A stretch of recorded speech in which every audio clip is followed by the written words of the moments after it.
จ้าขี้เจ้าสั่งผู้ใดหนีไปอยู่ไสนอเจ้าแก้วเอ้ยเจ้าเป็นยังลืมหังไปบ่สั่งลืมหังเมื่อครั้งก่อนเก่าเครียดให้ไผมองใจอันใดน้องเจ้าลืมมีไม่แล้วลืมเฮาน้องเจ้าแม่สาลิกาจากไปแล้วน้องแม่แก้วลืมพ่อลืมทุกบอกลืมคนลืมคนเลี้ยงมาลืมเขาน้ำกงทองเคยอยู่นั่นนะไปแล้วบอกคนกลับมาแม่สาลิกาลงหักแก้วเอ้ยหากสิ้นคนอุ้มสู่จงคืนสู่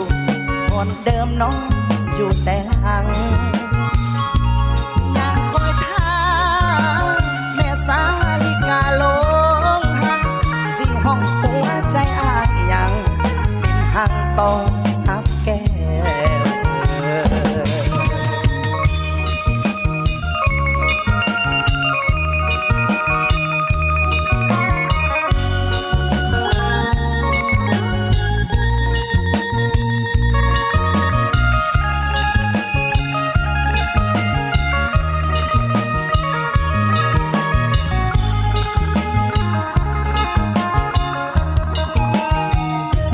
จากไปแล้ว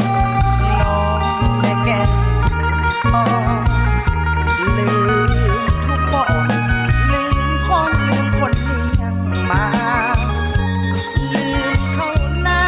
ำกงทองเคยอยู่นั่นนะไปแล้วบอกคนกลับมาแม่สาลิกาลงหักแก้วเอ้ยหากสิ้นคนอุ้มสู่จงคืนสู่คนเดิมน้องอยู่แต่หลังยังคอยท่าแม่สาลิกาลงหังสิห้องหัวใจอายยังเป็นหังต่อ